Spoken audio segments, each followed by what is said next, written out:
What is up, beautiful people? It is your boy Ray, and welcome to another fantastic episode of This Week in Reselling, where we interview special guests each and every week from different walks of life in the reselling world. Here, we'll discuss the highs and lows of reselling and dive into great conversation. We are positive that you're going to hear something that's going to help you become a better reseller. And I am joined with my co-host, Dustin. What's going on, D-Man? What's up, everybody? Happy Sunday.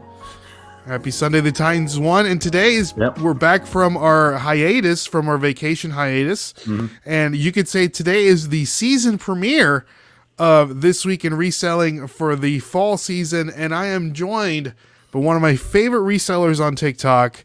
Not just TikTok, but just in general, in life in general, Adam. So we're here with Adam, aka DELMARVA Picker. Adam, how are you doing tonight, my Doing good. Is that weird to like raise the roof? Is that strange? Let's do it. Pump it up.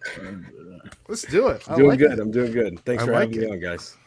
Yeah, I'm very excited for today. Now, Adam, I got to know, I want to know Adam a little bit better. That's why we invited him on. You know, I see all of his amazing videos on TikTok. He shares what he knows. I almost had it, Adam. Tell us, shares what he knows as he goes. Let's go. Is that close? Let's go. Do I need to do it? Could you do it for us, please? I'm a full-time reseller. I'm learning as I go and sharing what I know. Let's go. Let's go. There we go. Awesome. So Adam has a great TikTok page, guys. If you are not following him on TikTok, make sure you do. Adam, do you do any other social media besides TikTok? The little bit of YouTube I have right now is recycled from TikTok. I'd like to dive into it, but the editing scares the heck out of me. I don't know how you do it. You can do it, man. It doesn't have to be perfect. You just have to do it. Fair enough. You know, I mean, that's what I learned about TikTok. You just do it and just put it out there and see what the world has to say about it. Exactly. So we do want to say hi to some people that are jumping in. We have our good friend Jennifer Hayes says, "Welcome back, Jennifer. We are glad to be back. What's up? Today's going to be a great show. I'm super excited for it. But all right. So Adam, for the people that may not know Adam, the DELMARVA Picker, could you tell us a little bit about yourself? Give us the cliff notes. Give us the origin story. Give us the inception of DELMARVA Picker. Wow. Do we have a few hours? Let's do it. I want the whole trilogy set, the box set. Right. So as you know, my name's Adam. I've been reselling, I don't know, for quite some time, for maybe 17 years, something like that. But I started selling on Etsy primarily. I was actually buying stuff off of eBay and selling it on Etsy. So I would look up misspelled stuff on eBay and buy it for cheap and turn around and flip it on Etsy. It was kind of a interesting thing. So I did that for a while, but then I really got into it and I started selling vintage men's stuff on Etsy. And I was selling tie clips, cufflinks, neckties, hats, all stuff from like anywhere from the 20s to like the 50s, 60s. And I did really well with that. I backed out of it for a while. I focused on the corporate world and thought that was the right path for me. And at the time, I think it was. But after that, I left the corporate world, got back into eBay full time, and here I am. That's a really short origin story, but that's pretty much it. So I like it too. Let's step back a little bit, Adam. So before the Etsy to eBay online arbitrage, or eBay to Etsy, how did you know, what made you even want to do that in the first place? Like, where did that information come from? Where was that itch of just like, I want to sell things online, and just knowing that you can find something on eBay that's misspelled and, possibly like, misvalued and flip it on Etsy it's just a mindset that I've never heard of. I don't know if Dustin's ever heard of eBay to Etsy before, but just having that thought process, that has to come from somewhere. Well, I mean, so my grandparents on my dad's side were longtime hustlers and always owned their own business and were in the flea markets and did a lot of stuff like that. So I think it's kind of in my blood in that mindset. I remember my dad taking me to an auction when I was young, and and like a live auction and the blood pumping and like how excited I got. So I've always been excited in the buying and selling, like that type of market. It's just always got me going. But I remember it was specifically Jim Beam decanters that I would buy off of eBay, and I was kind of like looking and like buying and kind of collecting a little bit. But then I realized that a lot of people were misspelling Jim Beam and they were spelling Jim Bean. And back then, eBay didn't have like this autocorrect where you would type it in and it would, it would respell it for you or whatever it was. So if somebody misspelled it, then it just wouldn't fall within the searches. They would have a very small opening bid. Nobody would bid on it. I'd hop on it on the last second. There'd be plenty of meat on the bone to receive it and then re-tip it in another direction. So I think that's what it was, is, you just kind of stumble upon something and then you start searching through different products that could be misspelled incorrectly, and you kind of take advantage of those. Okay, nice. I know I think there's a website, I think it's called fatfingers.com or something like that, where you can put in like Jim Beam, and then it'll look through the eBay searches for misspelled things for no kidding. For that's Jim awesome. Yeah, I think it's fatfingers.com. I'm not 100% sure, so don't quote me on that. You might get a website where just people sell pictures of their fat fingers or something like that. Right. So well, I mean, but then you've got a lot of people going through that website, and now you're creating a whole nother market of people driving to it. I think it was a lot easier back then because you had to physically go through and think of misspellings, or the F is right next to the D, they could have typed this, and then you just kind of search through that way. Now, what year are we talking about here? 90s, early 2000s? So about 15 years ago. So where does that put us? Your math might be better than mine. 2017? Well, no, I don't know. No. I don't know. Let us know. We don't do math on this. 2012's 10. Great 2007. 2007. Yeah. So 2007. I would say like 2005, like right around that time. Okay. Yeah. Okay, nice. All right. So let's so you got the itch from being at these auctions that your grandfather took you to, right? My dad, but yep. Your dad. So, and then you started, selling on Etsy. You stopped and went into the quote unquote the corporate world. What were you doing in the corporate world, Adam? So I've always been into management. I've always stepped into wherever, like I managed a lot of fast food, a lot of restaurants, a lot of retail.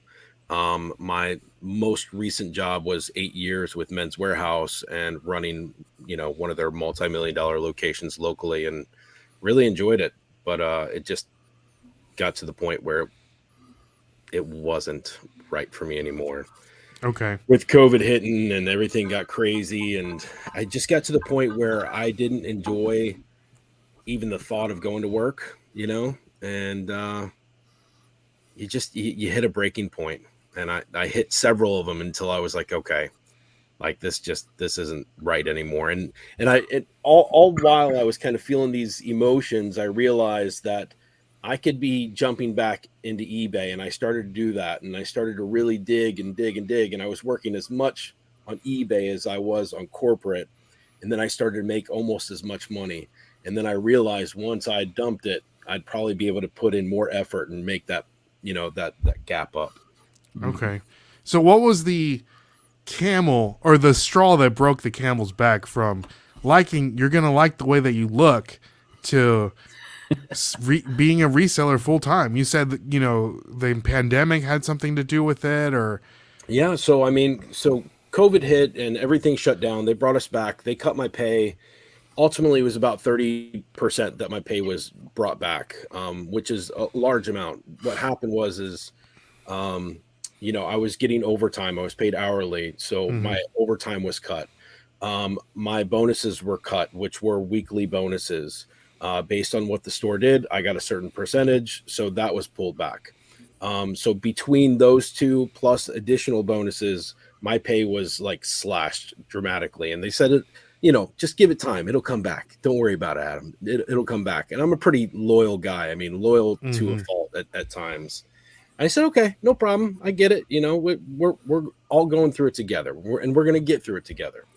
And I was that corporate guy that, pushed my team and said, we're going to get through it. It's going to get better, and kept pushing. They slashed my workforce. They wouldn't let me hire. They wouldn't even let me interview. I mean, it was just completely done. And I even got to a point where I had panic attacks at work, and it would be disabling. Like I would take the bank deposit and go to the bank, and which is like 5 minutes away, and on the road I would have to pull over, like panicking. And I'm like a super calm guy. Like, it's just not who I am. And I didn't even know what it was. I've never felt that way in my life. But then it started to progress and happen more and more.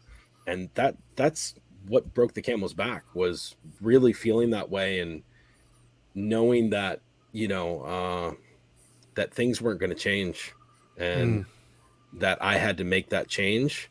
And I couldn't just depend on them to make the change anymore, for the better of myself and my family, Yeah. So at the time you had a family. Yeah. When you were working. Okay. Yep. So family man, was it also the uncertainty of what was going on? The ability of not having, I guess, I don't know,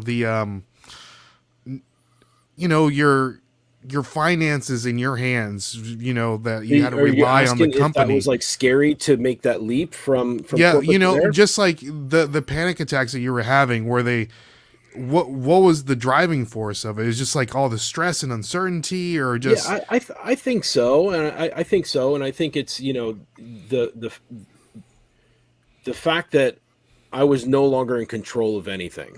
I could no longer make a decision even for the better of my store. I had team members that were leaving, and I had long-term team members that stayed with me for 8 years. I hired them when I first started that store, and they stayed with me for the full run of that store for my tenure, which is unheard of in a retail restaurant type of setting. I mean, it's just, so knowing that I basically felt like I was failing my team, was causing a lot of pressure on me. I couldn't hire to alleviate their stress, to give them the days off that they needed to take care of their family or themselves, or go to doctor's appointments or whatever.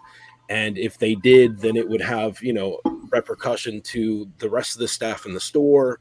It was tough, man.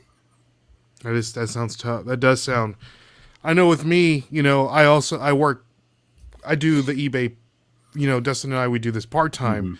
So when the whole pandemic stuff, I mean, even us, we're like, oh man, this is scary, because the majority of our income does come from our full-time jobs, but we still knew that, like, if we had to, we can probably do this reselling full-time and take care of our families, but we really had to start grinding. So once you figured out, Adam, that, okay, I'm going to do eBay full-time, was it just something that you fell into, or was it in the back of your head, like, this is an option that I have, or just... because that's huge. It's a big leap. So my wife works from home, and she was also in the corporate world for a very long time, and did extremely well, and ran a massive team, and just, ran like seriously a multi-million-dollar, industry. And just, she's incredible at what she does, but she hit the same threshold, but this was years prior to. And, at that time, I encouraged her to, go through and do what you want to do. And, she wanted to start her own travel agency. And so she did that. She took that leap. I supported us through that leap. And with my job at that time. And I think that, I think it was just my turn, and she was incredibly supportive through that decision, process. We knew that it wasn't going to be easy, but we also fought very hard for us to be debt free, with the exception of mortgage and a little bit more on top of that. So we didn't have a lot pushing against us, but we did have my insurance going directly through us. COVID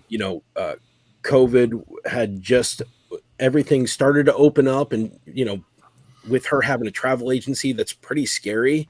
You don't know, like, are things going to shut back down, or countries going to shut back down, or people are not going to travel anymore.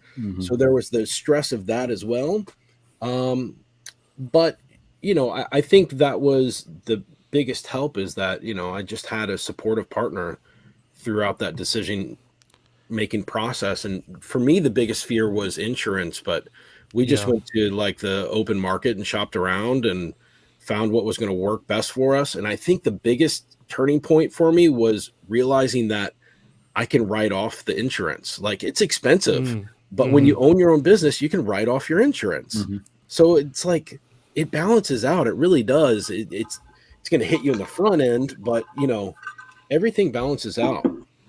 That's awesome. Yeah. Well, do you regret making that leap, Adam? Do you feel like you're going to be a full-time reseller from now until you retire, in quotation marks? So reselling is really, really tough in the mindset that nothing is consistent.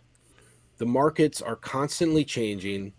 Products are constantly changing. You're constantly looking for newer and better ways to find product. And those ways are always changing. In the time that I've been full-time, Goodwill's raised their prices. They're opening up new ways to sell their stuff.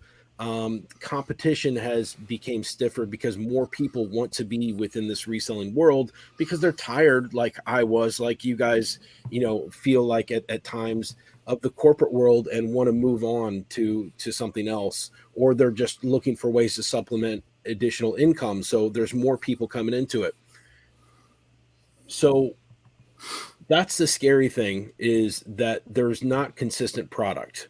And that's the difficult thing, is learning how to constantly pivot, look for different directions to find product, understand what trends are going on, and how trends are changing.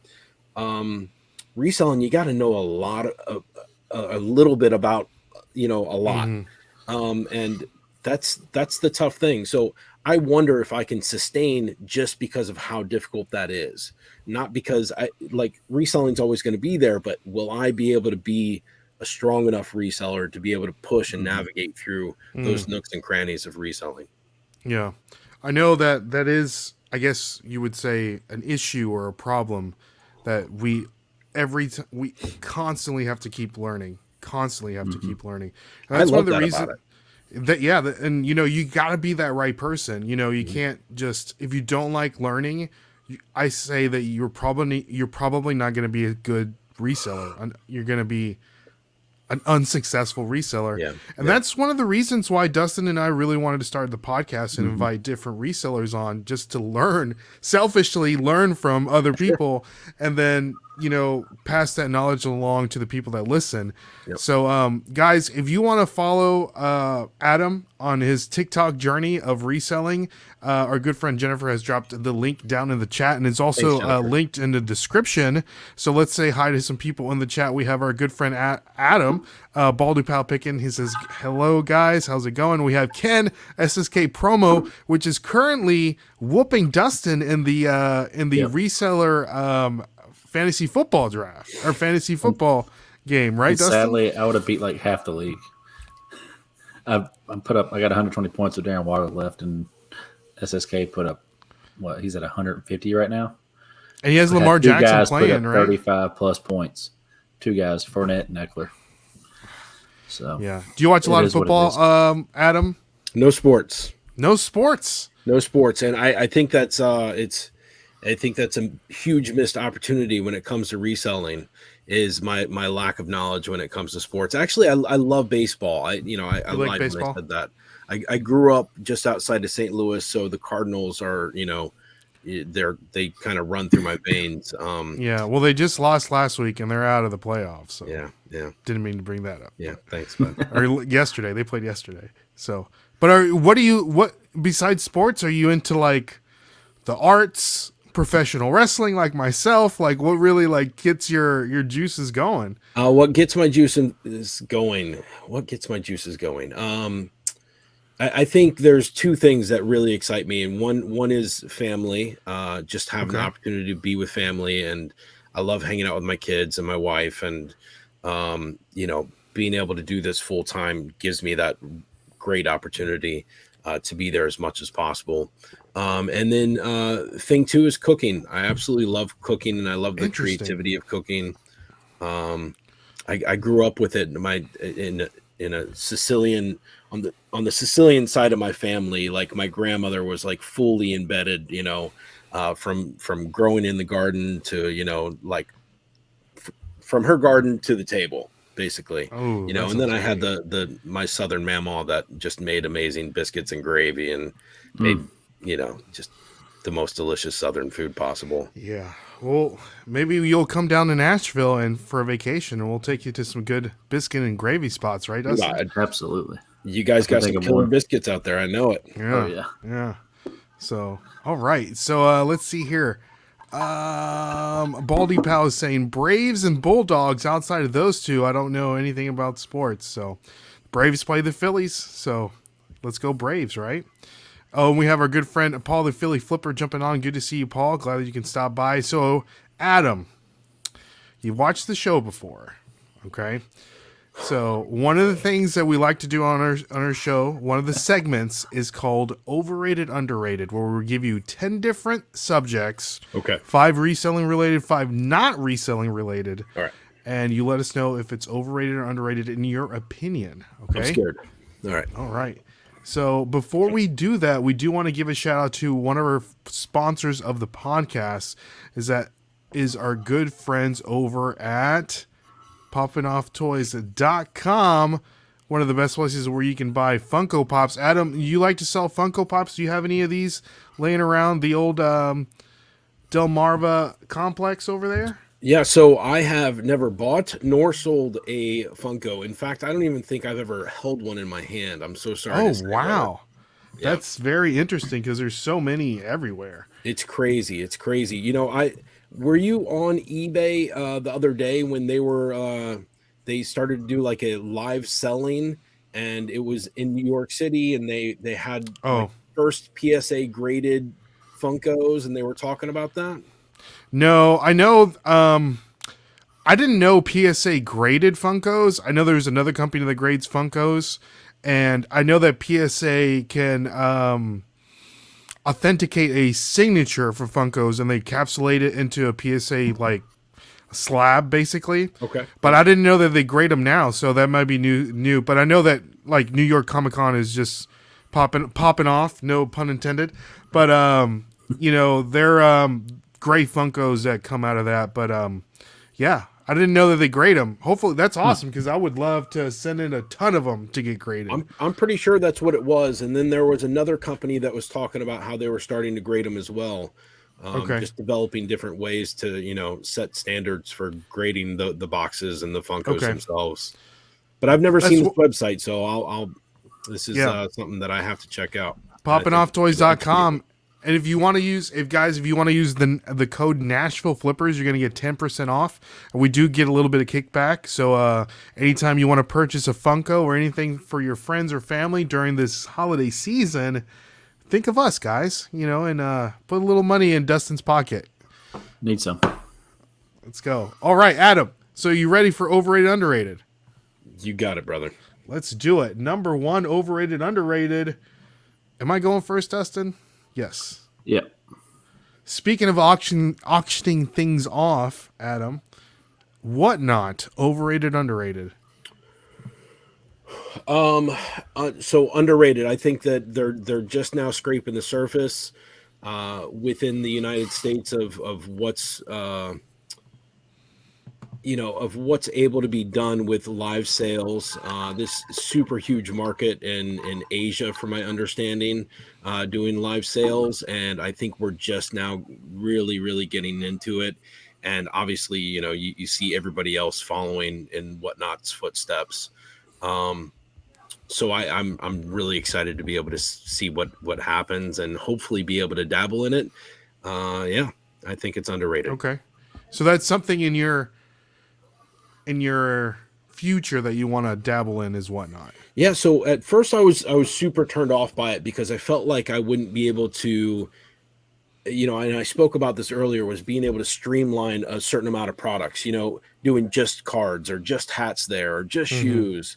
But now they've got like a yard sale category. And I think as they start to open up categories, I think, we'll be able to, Sonny, what's going on, brother?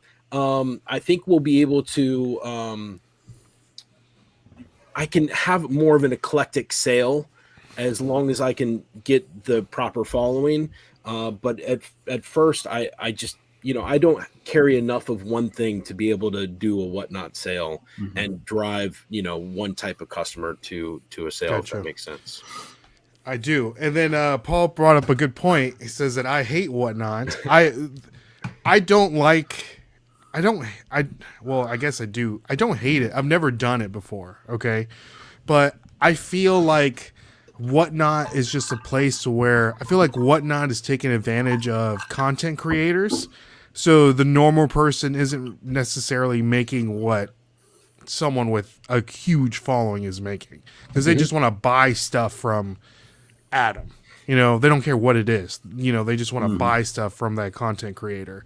And whatnot is pumping out so much money into customer acquisition. The code, they get $15 to join whatnot. The auctioneer gets $15, and the person that's signing up gets $15. It used to be 10, and now it's $15. Well, so after that competition now.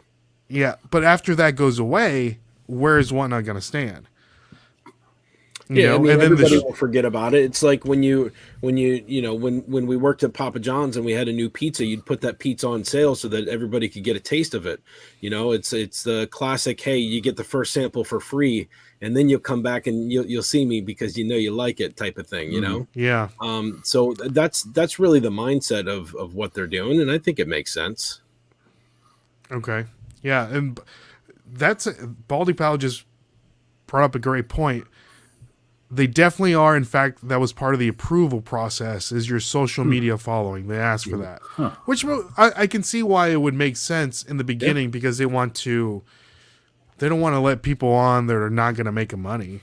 But at that point, put everybody on. You know what I mean? I don't know. But all right. So next one up. Let's move on. Number 2. Overrated, underrated. And I want to... Let me know, Adam, if you end up doing whatnot, and then we'll invite you back and just kind of, I'm going to hop on whatnot just so I can come back now. Yeah, let's do it. Let's do it. Yeah.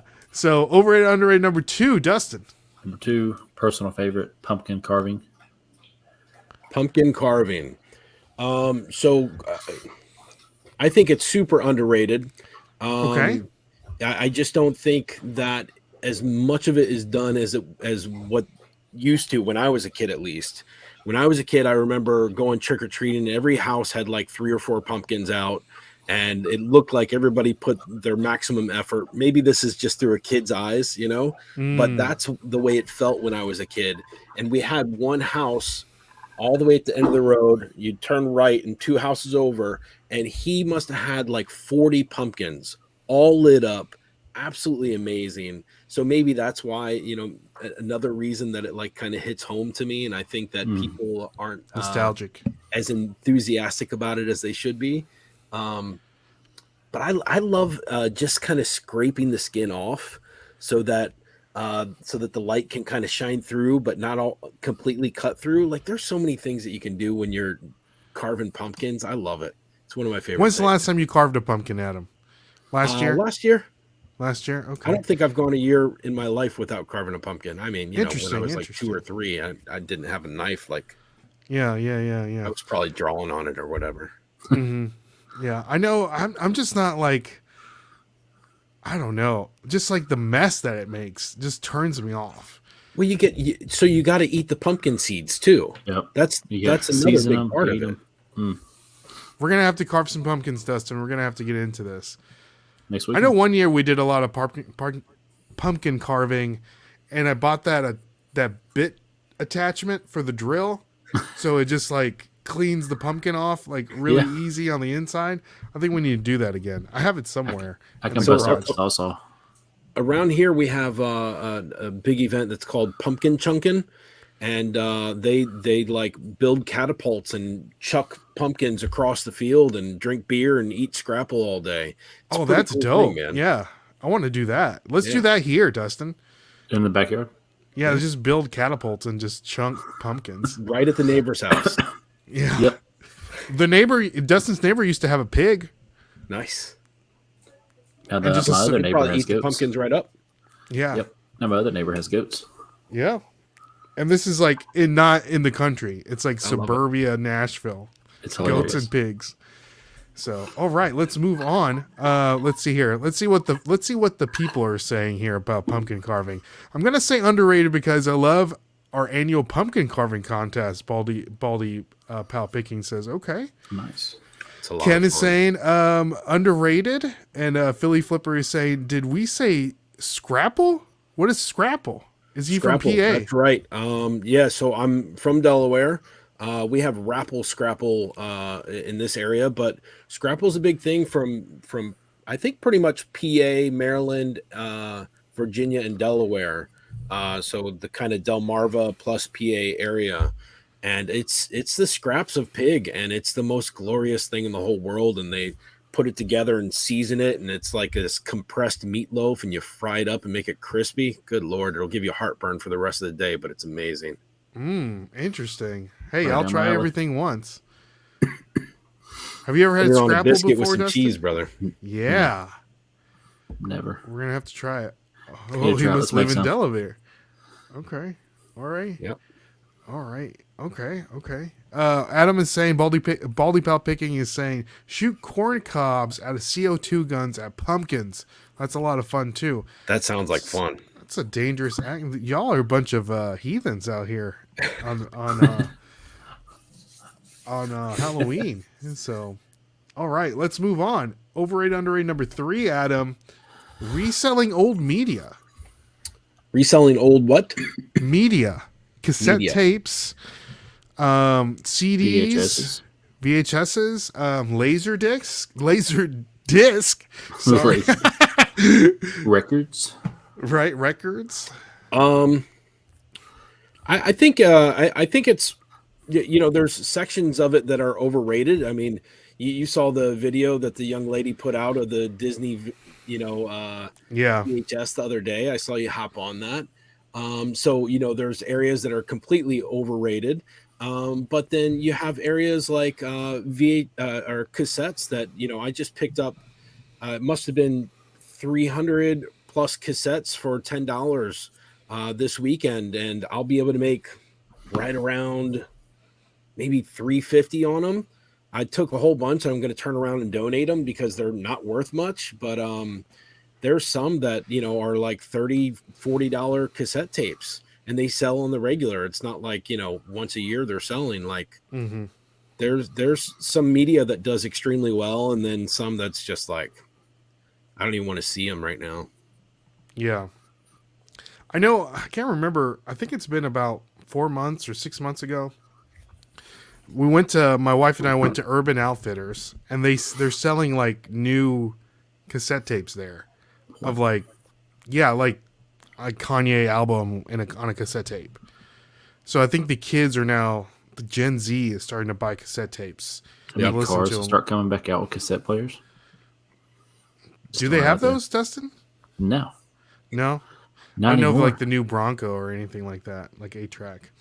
It's funny. I was at a yard sale this weekend. I was talking to a gentleman. He had a big like styrofoam bag that had a zipper that went all around it, and I picked it up and I was looking at it. He's like, "Do you know what that's for?" I said, "No, I have no idea." He said, "Well, I used it for traveling and whatever else, but it was actually for VHS player and they would rent out the VHS players when they were still too expensive for people to buy." I remember just renting cassettes. We never rented the VHS player, not cassettes, but the tapes. But yeah, he said it was very common to, you just walk up and you'd rent the entire player, and then you'd pick out some VHS tapes as well. I didn't know that. That's crazy. I know that when the PlayStation 2 first came out, they were super hard to find. And I think one weekend I begged my parents, I'm like, can we go to Blockbuster? Because I knew that you can rent out the PS2 there. Really? Like, rent it out. Wow. And like, can we please just let me rent it for the weekend? So my dad was like, sure, let's go up there. They had one left. The whole box just made perfectly for the PS2. I rented Madden 2000, whatever Madden that was that year, with Eddie George on the cover, and The Matrix on DVD. And dude, How couldn't cool tell were me you that weekend? You couldn't tell me nothing, Adam. I must have watched The Matrix that weekend like 5 times. That's awesome. I'm like, look at the quality of this TV. The quality was awesome. The quality of this DVD here. So, yeah, it's awesome. Adam, a Baldy pal picking, is saying the hunt for the good ones is fun though. I know that 90s or 90s hip hop cassette tapes sell really well, especially if they're sealed, of course. But yeah, that's something to look out for. Adam is also saying, my sister used to work for the video store in the 90s. If there was a gaming console not rented at closing, she'll bring it home and I'll play it all night. She'll take it back the next. That's awesome. Yeah. Yeah. Shout out to sis. So, all right, let's move on. Overrated, underrated number 4. Number 4, sushi. Sushi. I think it's overrated, and like, I don't know. My wife would probably slap me for saying that. She loves sushi and would eat it every day of the week. But no, I just like, I don't know.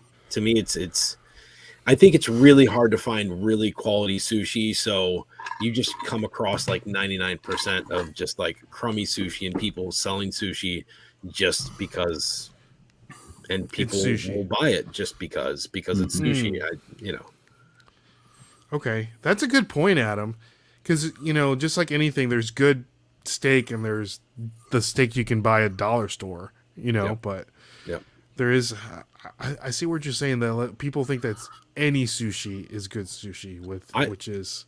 I love sushi, but it's got to be like, it's hard to find really good quality sushi. Like, you got to be in a city, or it's tough. Yeah. It's that buffet sushi though. Right. Dustin. It's been sitting out for 7 hours. Come in. Oh, well, that's when the flavor just kicks in. Yep, it's just long enough to soak in all that flavor, all that marination. Right. Have you ever had? This is a Mexican dish, Adam. It's called ceviche. Have you ever had that? Yeah. So that's like shrimp cooked through the acid of like lemon, right? Yeah, like lime or lemon. Yeah, Yep. yeah. Yep. So that's pretty good. But that just reminded me what Dustin was saying. It's cooked overnight with the acid of a lemon. Right. And they also do that with beef. It's called like ceviche Apache ceviche. Carpaccio. Yeah. What is it? I can't remember what it's called, but that's a little trickier because it's meat and not fish. It's so good though. Yeah, Apache. Yeah, there you go. So, let's see here. Jennifer dropped Adam's YouTube link. So Jennifer says, here's Adam's YouTube in case he decides to put some videos on there. So check that out. Thank you so much, Jennifer. And we'll make sure that we'll add that to the description after the show so you guys can make sure to click on that. So let's move on. Overrated, underrated number 5. This is a good one. Negative feedback on eBay. Negative feedback on eBay. Overrated, underrated. I don't know. I don't have any. That's good. Yeah. But is that something that people really need to worry about? Right. Is it overrated? If they're stressing out, because some people are like, "Oh man, I got a negative feed. I got a negative on eBay," and they're like freaking out. They're trying to get it taken off, and they don't get it taken off, and they think the world is coming to an end. It sucks. I think the feeling that it sucks is overrated. So to what you're saying, and I think that it has very little impact on the business unless it's consistent. Like the point of the feedback is so that you can learn from the perspective of the customer. And it's okay to be able to learn from what they're saying. And it's okay to ask eBay, hey, I don't think this is legit. Can you take it off? But you can't be upset if they're like, no, it's actually, like you made a mistake and you got to own up to it. And you just move on. Okay. Nice. Now, question? That does answer the question. Like you were saying, it's something that you got to learn from your mistakes. Not everybody, it happens, especially if you're a new seller. Like Baldy Pal is saying, it's like the first scratch on a new car. Right. So, yep. So when it happens, we've Ray, all didn't you cry on your first negative feedback? Didn't you curl up in a ball and just cry? No. I think you did. I've got neutrals. I got a couple neutrals. Yeah. I got a couple negatives. I mean, it's like it hasn't decreased sales any, but people leave negative comments just to do it. And you can leave a reply to it, can't you? Like I do. If so, yeah. If someone just didn't read the description and just left a negative feedback, even when they could have reached out and hey, I'd like a return or something. No, they didn't even do that. Just so negative feedback. Do you think that? And I buy stuff off of eBay, and I've seen when I receive something, they'll send me like a little card that says, if this isn't a 5-star experience, please make sure that you reach out to us and, we'll resolve it. Please don't, leave negative feedback. Do you guys do anything like that? Is there any benefit to that? I don't think there is a benefit. If someone's going to be pissed off, they're going to be pissed off. Yeah. And if they're unreasonable, they're just unreasonable. Yeah. I don't think they're going to read that and be like, oh, okay. All right. I do kind of see the benefits of that for example, I had something that I recently sold. It was and I posted a video on this. So Dustin and I, this is a good segue. Dustin and I are now posting like pulling and shipping videos like on your YouTube. So if you guys want to catch that, catch that. But I sold a, I guess it was like an emergency like police scanner or something like that, and I sold it for like $300. I bought it for $7, sold for $300.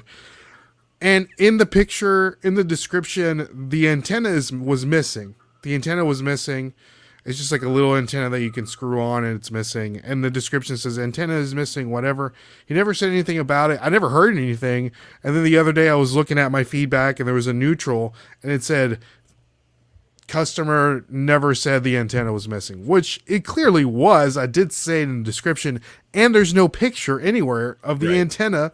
So I'm like, I guess if you were to put that card in there, maybe they would contact you and be like, hey, the antenna was missing, could you refund me, whatever. And then I could say, well, it never had the antenna, so maybe without leaving the neutral feedback, but to each his own. Yeah. You know what I mean? So people just need to read the description. Yeah. Because I don't read the description unless it's something really expensive that I'm fixing to buy. Do you ever put read in your title? Like if you really have something to say, do you ever put if read it needs to, yeah. That's good, Dustin. Yeah. Dustin, I'm looking through my phone, and I know that you had an interesting comment this week, and I can't remember what it was, so I was trying to bring it up. I already know what you're talking about. What you got? I had a great guy put in a return request. This guy bought this thing called a Plum Easy. I don't know what it is. Plumbing for toilet, water heater, whatever. I don't know. But I sold it. It's like $65. Cool. He had it for 3 weeks. He put a return in and said, I don't want it anymore. I don't need it. I declined that thing so immediately. It gave me the option to decline. I declined it because I don't do returns on buyer's remorse or just because you don't need it anymore. I'm not Amazon. Sure. Yeah. He rented it. He used it. Yeah, and then what is this? A rental service? I'm like, no. Yeah. Do you accept free returns on your eBay, Adam? I do, and I'll pay for shipping to come back. Really? Yeah, I do that for the majority of my stuff. eBay usually makes you pay anyway, and it's like I might as well just stay it out front and have a leg up on the competition by just it saying it versus them forcing it on me. And I haven't noticed an uptick in returns or anything. So I've noticed an uptick in sales on that, like offering 30-day returns, whatever. Yeah, makes people feel comfortable. Yeah, that makes sense. Okay. Now, was that plunger thing, out. Dustin, on the 30-day return? No. No. No. But like, come up with a better reason. You like reason. Don't need it. Don't need it anymore. Yeah. And at least lie to me. It's like the rebate thing. Like, you know, a lot of places will offer rebates or used to, you know, to entice you to buy stuff, but then nobody would even send in for the rebate, you know? So I remember that. It's putting that out there just to make people buy, and then they don't even think about returning most of the time or don't want to deal with it or whatever it is. Is that a thing? I forgot all about that. Like you buy a TV, you get a $200 rebate. Right. Oh yeah. Right. Buy some tires, you get $150 off. Yeah. $150 rebate.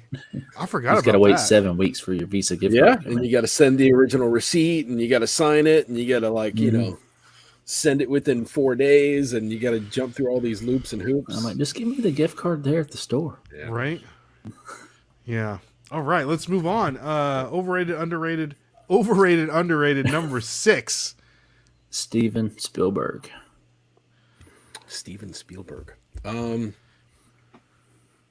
My gosh. Pretty random, huh? Yeah. Are you a movie guy, Adam? I am, but not enough to be like, oh, Steven Spielberg did these movies, and so Jaws, E.T., Close Encounters, Jurassic Park.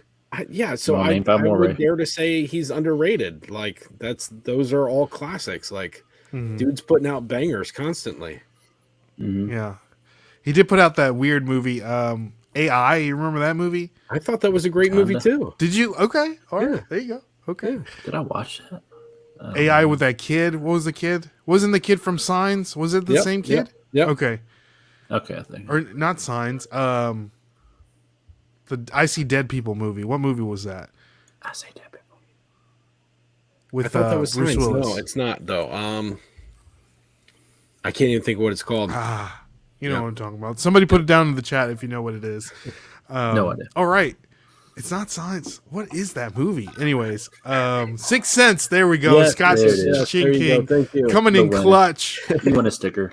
6 Sense. Yeah, there you go. Paul the Philly Flipper says, what are you doing tomorrow night?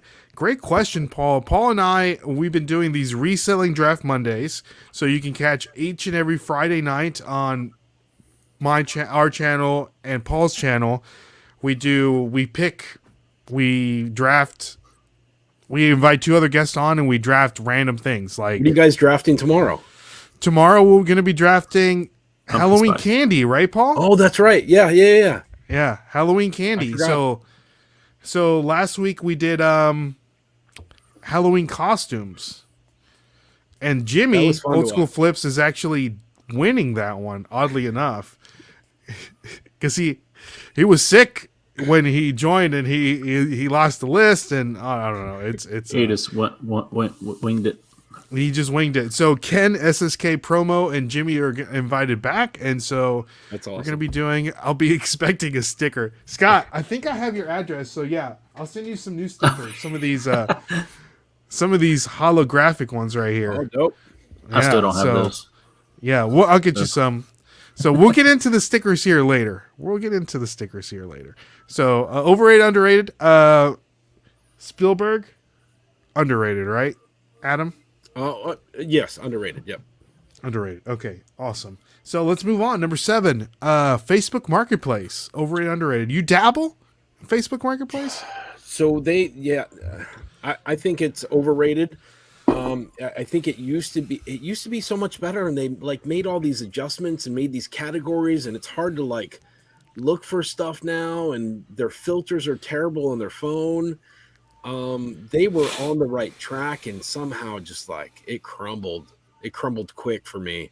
Now I can't find anything, and I'm having a tough time selling stuff, and I don't know. Sometimes you just shouldn't mess with what's working, in my opinion. Yeah.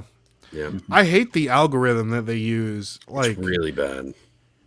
I know I want to be able to find video games one day, but quit showing me video games when I'm trying to look for like a Dodge van or something. Yep. You know what I mean? It's just like completely like, leave me alone. Let me look for what I'm trying to look for now. It's strange. It's really, really bad. It's gotten worse. Yeah.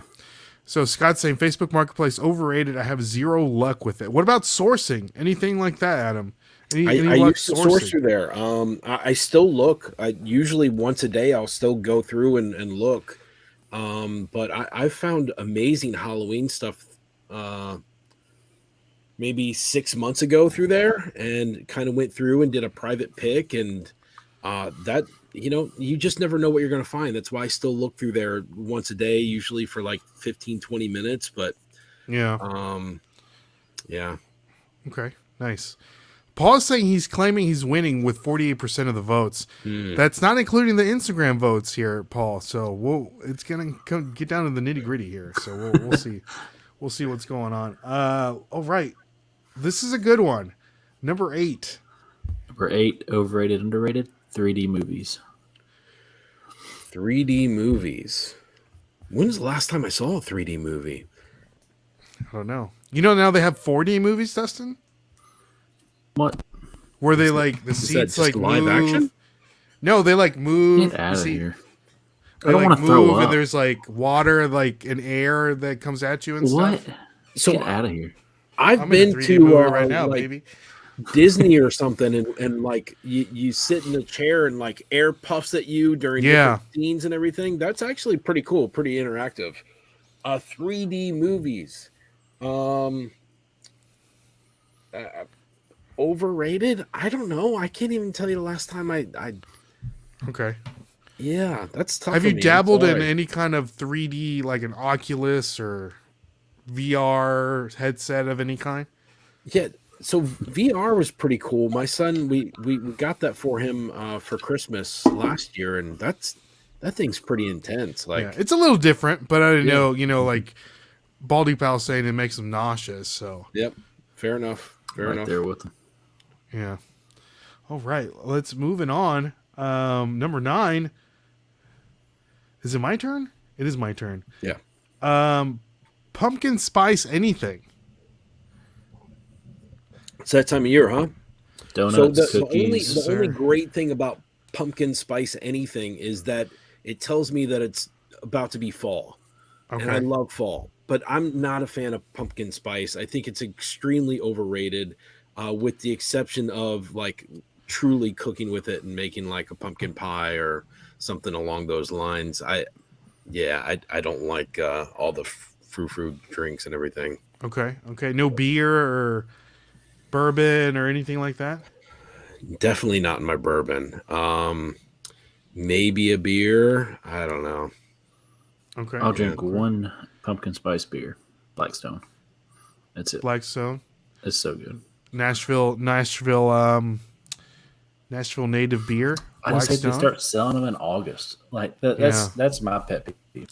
Everything seems to be coming out early and earlier. Who wants a pumpkin spice beer in August when it's still 100 degrees outside? Not me. Yeah. And they stop. We've got Dogfish Head here in town. Ooh, that's awesome. In Rehoboth, I think that's where they originated.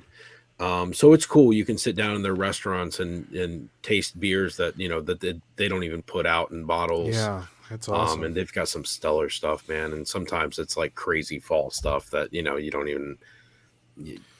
Are you a big IPA drinker? Like Indian Pale Ale? Yeah, it totally depends on my mood. I mean, I love a great lager. My wife's from Lithuania, and they've got some amazing beer in Lithuania. Like some heavy farm unfiltered beers that's just like absolutely amazing. So it's really cool to go out there and try beer. I'm all over the place. The one place I don't really feel comfortable in is Soursville. I just have a hard time with sours. I'll try them, but I can very rarely finish a can. Gotcha. I know the reason why I asked is Dogfish Head. They're very famously known for their 60-minute IPA, their 120-minute IPA, which that stuff is like, whew, that'll put knock you down. on your butt. Yeah, for sure. So good times. All right, last one, overrated, underrated, number 10, Dustin. 10, TikTok. TikTok.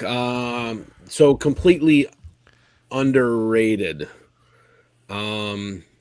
I think that there's so much value out there in TikTok, and I think a lot of people, including myself, don't fully dive in and fully invest. And you have to be like really willing to get in and be consistent, just like YouTube, really. But I think how quickly you can build a strong, loyal audience is you can't do that in any other platform right now. Their algorithm is bar none. And you get out to the right people, and people are incredibly loyal if you do the right thing. I mean, I've only got, I say only, like I've got almost 25,000. That's a big deal. But that's a very loyal 25,000 that you have. But that's what I was going to say. I really have a fantastic following that are very engaged. And to be honest, it's one of my favorite things since I've started reselling. One of the most difficult things for me is not engaging with people. And I've always worked in retail or restaurants or whatever it is. I love talking to people. I love hanging out and talking to you guys.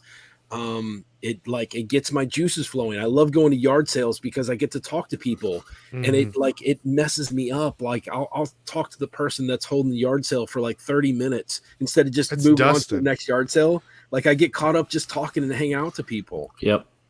That's Dustin right there. So I love it. By the time I'm leaving, like I know, like I saw this guy, he was an architect. He developed buildings in Philadelphia and Western Maryland. He designed his own house here in Delaware, like learned all about his life, and like people are walking around buying stuff all around me. And I'm just hanging out and talking to this guy that's running this sale.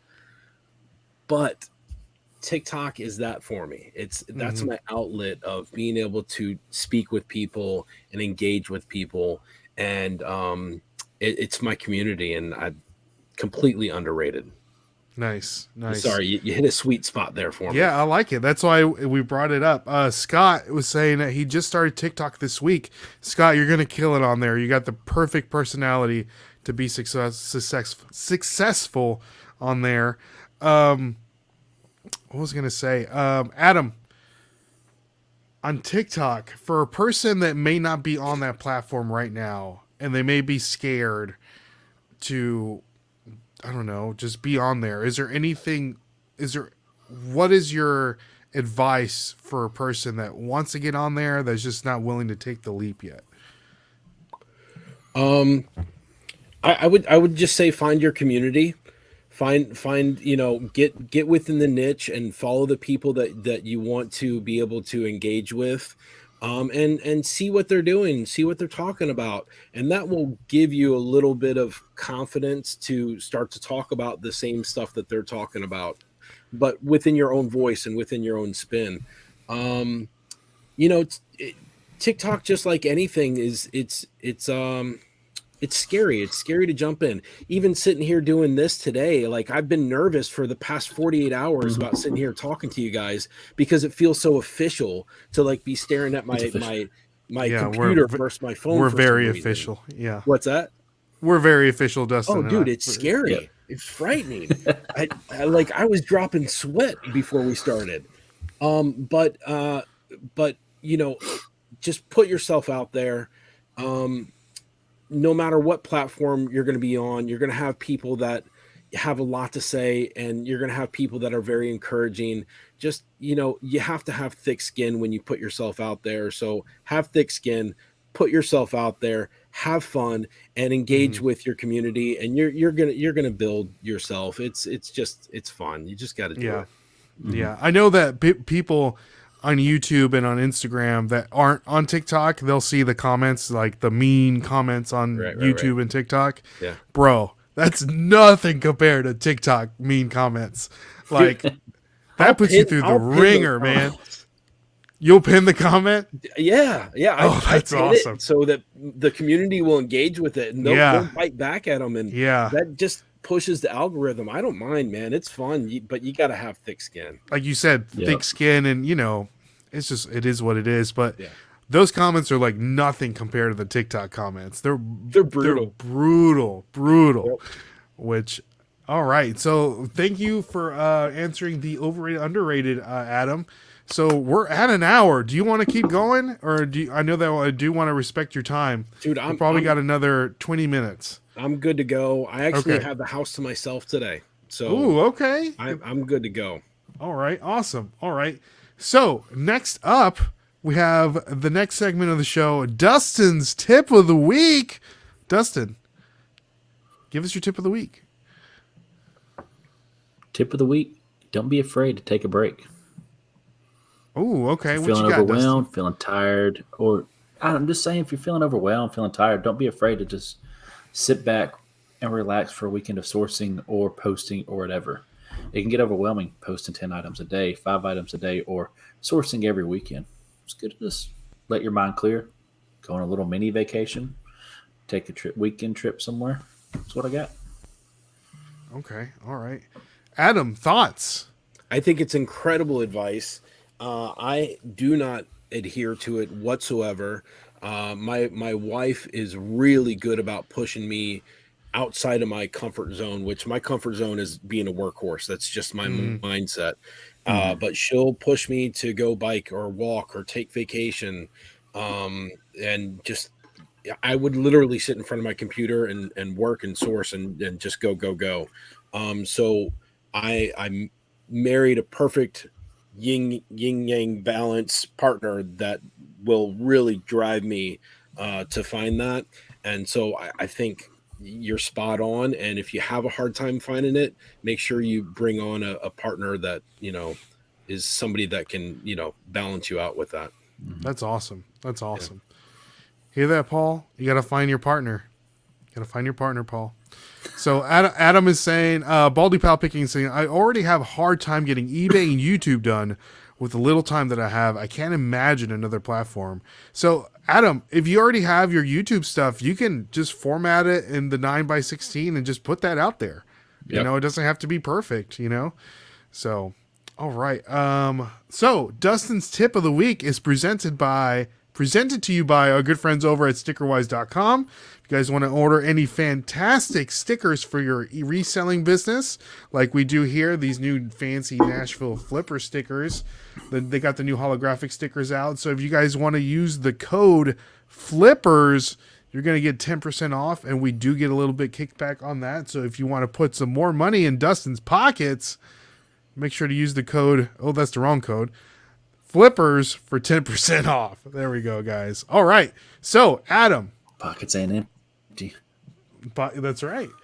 Put some money into Dustin's pockets, Fast and Furious reference right there. Oh, okay. I see you, Dustin. All right. So, Adam. Everyone's favorite segment of the show. Skip or flip. I'm getting my segments mixed up here. Skip or flip, we're going to show you a picture of an item that recently sold on eBay with no context whatsoever. And you're going to let us know if you would skip it, flip it, if you see it at a thrift store, yard sale, estate sale, your neighbor's house, or anywhere where you can, or Etsy, or, anywhere where you can might flip it. So let us know. And Dustin has not seen these either. And people at home, let us know if you were going to flip or skip these items that we're going to show you. All right? Skip. You ready, Adam? Yeah, this is exciting. Let's do it. First up, we have this baseball mitt. Flip. Rawlings. This is the Gold Glove Co. on the mitt, and it's made by Rawlings. Flip. What are your thoughts, Adam? What are your thoughts?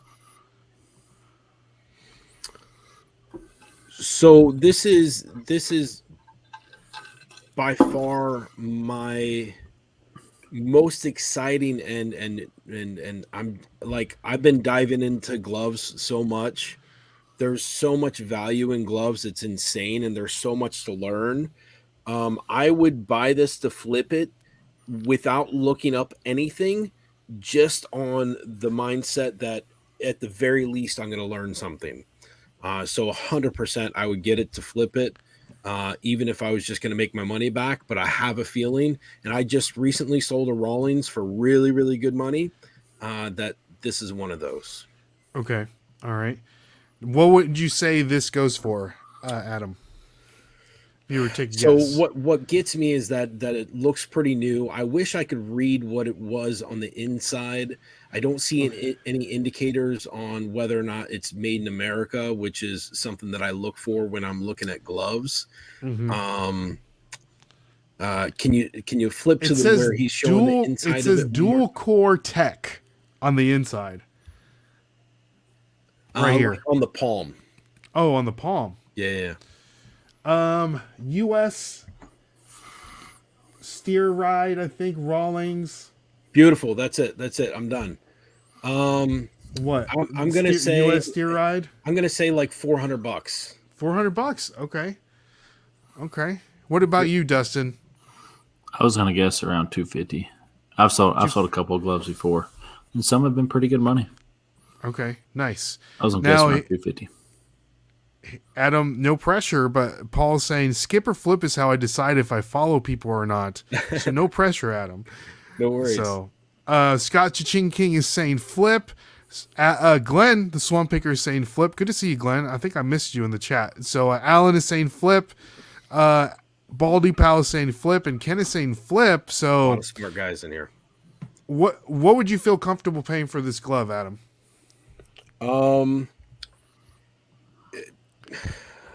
It's super nice. It's right-handed, so you're not driving value there. The steer and the Made in America is really what drives it. These are like really sought after. I'd probably spend $50. Like I'd pay up. Okay. I would shoot for 20. I'd fight for $20, but I'd probably pay up at like 50. All right. And Dustin, what about you? 20, 15 to 20. 20? Max. All right. So this baseball glove just sold on eBay for, where'd it go?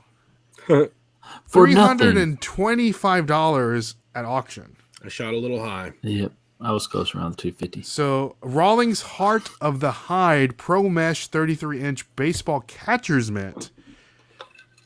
So I have noticed, Adam, the catcher's mitts are the ones that no matter the condition, they bring way more money than. It's crazy, right? Yeah, and so you can kind of tell on the outside there's more of the padding, and the actual net is a little different. So, all right, Adam, look at you, starting off hot with the skip or flip.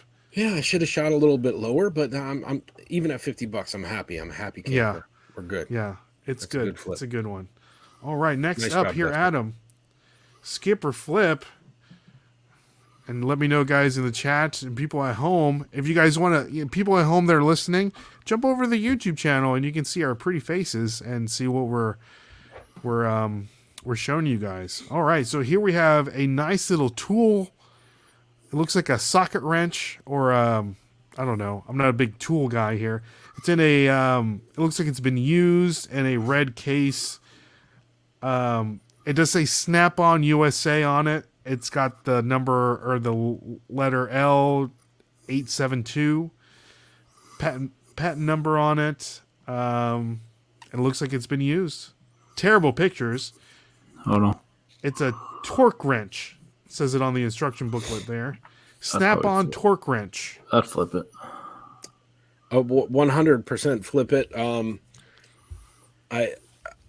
I don't know much about tools, but I know Snap-on is the name of the game. It's definitely that's something that should catch your attention 100% of the time. I know that by it being as long as it is, it's a super specialized tool, which is also going to drive the price. I'm assuming that it's going to be for working on like a semi or something along those lines is what my mind goes to. I don't know the value of tools, man. I don't either. So that's why I really wanted to bring something like this up for educational reasons. So What would you, so at ballpark? Are you asking like Yeah, what would you think it's or selling for? Ballpark, in your opinion, what Adam? do I think it's selling for?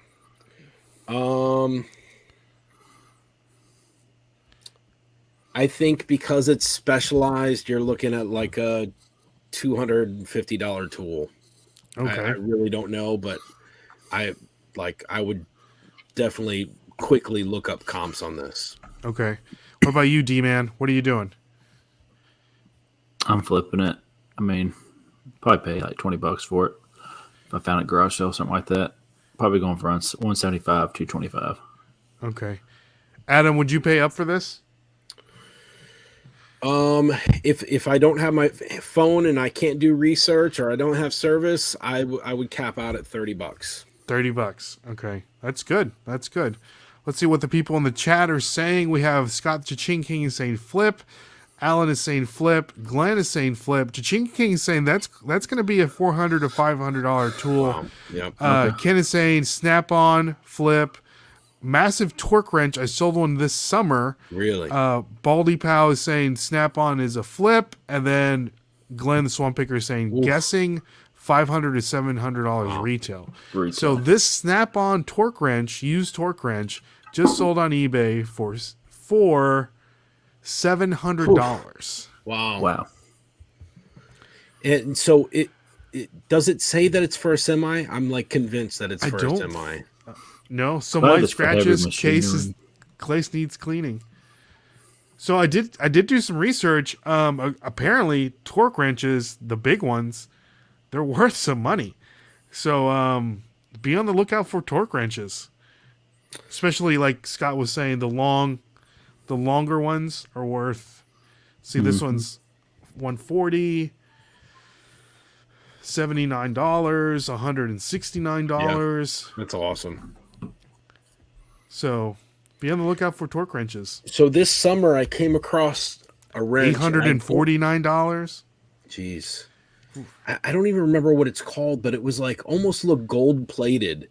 And it was an anti-static wrench, like so that if you were working in an area where things were flammable, it wouldn't spark. It was covered with like, it started with a C, some type of special covering over it. And oh man, I wish I could remember what it was called, but that thing was super valuable too. It was like $500, like this big. The dude wanted like $300 for it. It was at the flea market, but I stopped and talked to him about it just to get educated, Yeah. But when you see him like covered in, it's almost like I think it was gold. I'm pretty sure it was like a gold color, but it's not gold. But you need to stop and check it out. Yeah. Was it carbonite? Yeah, it's something like that. Yeah, it's something like that. All right, nice. Here's Glenn is saying that needs to be recalibrated. So I guess also torque wrenches need to be. I didn't know that. Again, I'm not a big tool guy either. That makes Scott's saying that it's probably a 200% sell-through rate. So yeah, I need to educate myself more on tools as well. So that's why I brought it up. So, incredible. Yeah. So be on the lookout for torque wrenches, guys. Beryllium. Ooh, yes, I think that's it. I don't know why I was thinking it was a C, but that rings a bell. Can you Google that real quick? Can you look it up on your Beryllium on the Google machine? eBay? Oh, on eBay? The Google device. Do that plus wrench. See what pops up.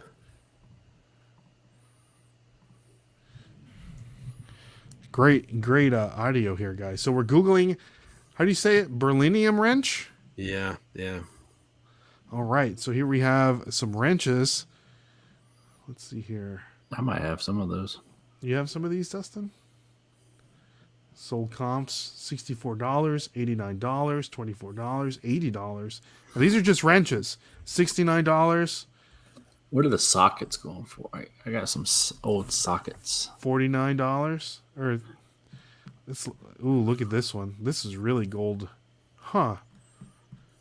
So anything it's gold, a little bit different, but yeah, really. Yeah.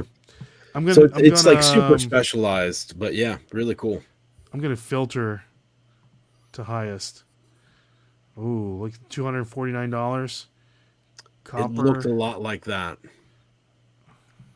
Like this, but looks like a monkey shinier. wrench. All right, look at there. Yep. Huh. Interesting. All right. We're here to learn. We're here to learn, baby. So the socket wrenches that you have, are they like are they a Craftsman like special set? It's some my dad had and my grandfather had. Okay. They're like handed down. Very cool. Very cool. Bunch of mixed ones. Hold on to them though. Yeah. For sure. yeah. We have Bearded Thrifters in the building. Good to see you, man. Scott's saying beryllium is a strong copper alloy that will not spark. That's what it was. Yep. Nice. Aloe. An aloe. Okay. Nice. Alloy. All right. So, not speaking of beryllium, let's move on to the last one, guys. Skip or flip. And this one's a little bit out of the ordinary, Adam. So we have here a Donkey Kong banana cover for a Nintendo 64 controller. It's just a little. They made I guess covers for 60. It's a banana cover from the game Donkey Kong 64. For the people listening at home, it's just what's that material, Dustin? The little spandexy material. Yeah. Like a made out of your the book covers you had for your textbooks back in the day. Yeah, each little handle's a banana. It's very cool. So isn't Nintendo 64, isn't that the one where there's an original wire that you can find that's like it's blue, green, and something else, and those are super valuable? Yeah, it's you can use it for GameCube okay. and Nintendo 64. Gotcha. So what are your thoughts? I'm not gaming at all. I'm not a gamer. But I would 100% look this up just out of pure curiosity, because it's a banana and Donkey Kong. But I mean, shoot, I would flip it. I would spend $5 and I would expect to get like $40 out of it. Okay. All right. Dustin, what are we doing here with this banana cover? Not to be confused by a Speedo or it's for like an alien. Yeah, like an alien. I'm picking it up just because it's 60 and 64. It's old. So what do you think it's selling for, Dustin? It could range between 50 to 60, I think, if not a little more. I think so. Okay. All right. So Dustin's flipping. He thinks he's going for $50. Scott, the Cha-Ching King is saying, LOL, I have no idea. I'll pick it up for my game system controller kid. I have no idea what it's worth. So, Bearded Thrift just saying, I'll maybe pay like $5 and take a gamble without comping. Yeah. So Alan is saying a flip, and then Baldy Pow is agreeing with Bearded Thrifter. So, all right, guys. So this banana controller for the Nintendo 64 cover just sold on eBay for holy smokes, $149. That's one expensive banana. So I wanted to bring this up because this is something, I feel like this is something that you would find at a garage sale that's like maybe like in a box, you know, that you wouldn't really think about it. Maybe it's in there with some like some video games, stuff like some that. koozies or, you know, something really random. Yeah. Yeah. So, wow. I can't believe we never come across those. They got it listed for $2.99. Did you see that other one? Yeah. That's the only, I think there's 3 listed. And I think the only way that you can get that banana controller is that you had to send off something from the Nintendo Power magazine. It's all about the rebates. See, we're circling back. Bringing it back. Look at that. The callback. The callback. So I did want to show you this, guys. I know I'm kind of giving you two bolos here, but this is the banana controller for the Nintendo 64, and it sells for around in great condition. It sells for like $300.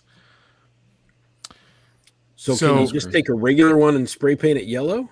No, because it does have. If you see at the ends there, as like a little detail, banana detail. It says DK64 on the top too. Very cool. Huh. I know. Definitely, they use the remove background tool for eBay. Looks clean, very terrible. clean. I think it looks terrible. It just looks like it's floating in space. It needs like a little shadow or something. But so guys, be on the lookout for banana controllers and banana controller covers. So, all right. Nice. All right. So, we have our good friend Danny Mays in the building. Underwear for guys, got a pocket for all the parts. There you go. There you go. So, Scott says, whoa, so that's bananas. Vintage underwear is definitely something that does well. Can you sell vintage underwear on eBay? I didn't think you could. Yeah. Oh yeah. Can you? Yep. Oh, is it socks? Socks is what you can't sell used. You can't sell socks. I'm pretty sure you can. Used socks. I don't think you can. Really? If you can sell underwear, you got to be able to sell socks. Right. I can't remember. Guys, let me know. Let me know in the comments. I don't think you can sell socks on eBay. Not used ones. Can't sell used socks. I'm pretty sure you can. I don't know. I think the stinkier the better. Maybe that's the wrong website though. I don't know. Oh, now you got me curious. Socks. Filter condition. I don't think it'll let you do pre-owned.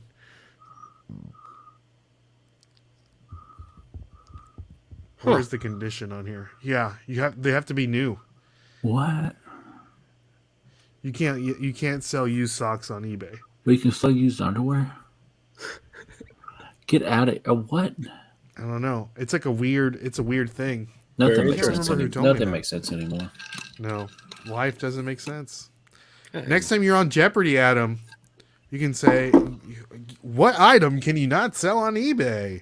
Right. What is used socks? What is used socks? There you go.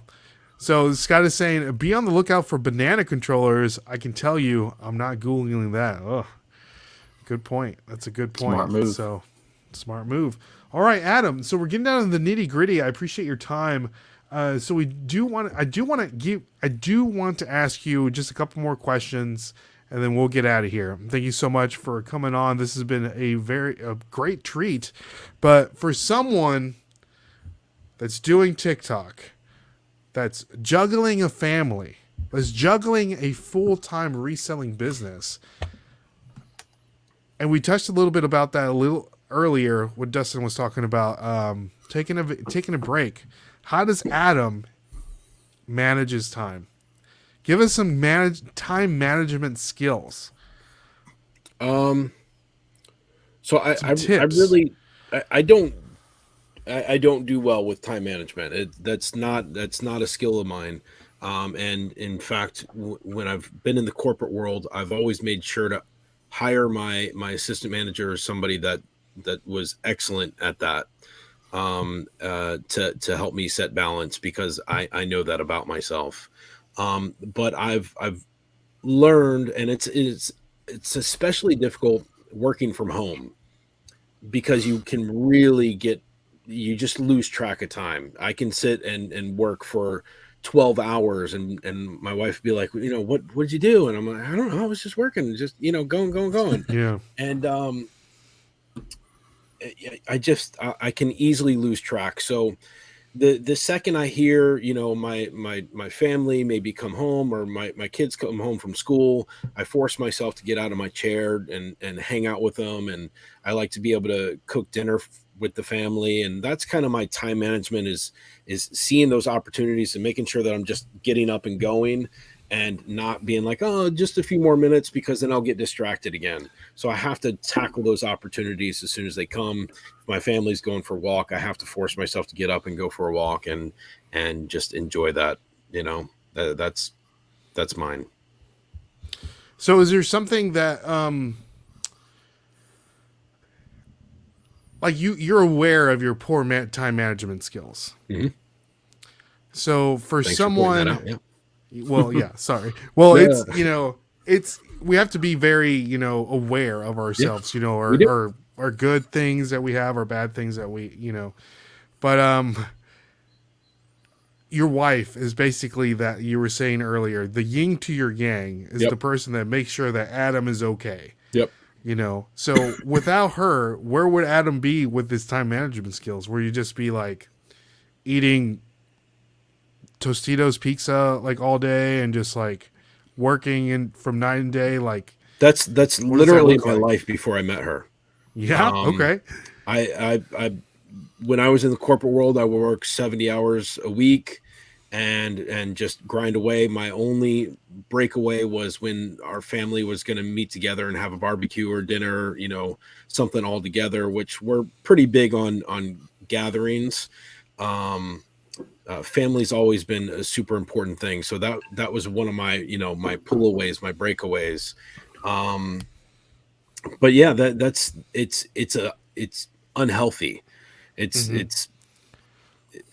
It's just not something that's great about me. You know, it's one of those things that has always been a struggle. I mean, it's a blessing because it's always got me the top position in the job because I was loyal and I was willing to put in the extra effort and do all these extra things. But it comes with, you know, a lot of, you know, you lose a lot through that commitment, that level of commitment, if you will.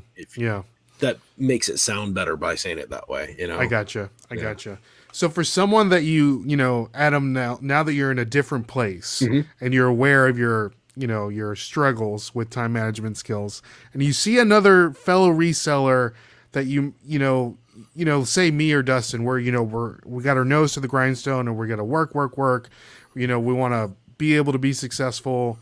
And you see us doing this, is there any advice that you may be able to give, not necessarily a reseller, but someone that just is so enamored with climbing the corporate ladder and being successful and not making sure that they're okay physically, mentally, right, making sure they're spending time with their family? Is there any advice that you can give to someone that may be listening at home or rewatching this? So, I mean, everybody has their own place and their own way to learn when time management is important to them, and everybody has their own personal goals. So I'm never going to be the one to push somebody and tell them the way they're doing it is wrong, but I'll quickly feel comfortable to say, hey, you know, look at the things that you're missing out on, and maybe they're okay missing out on those things, but sometimes it takes somebody to point out the things that you are missing in order to open your eyes to that.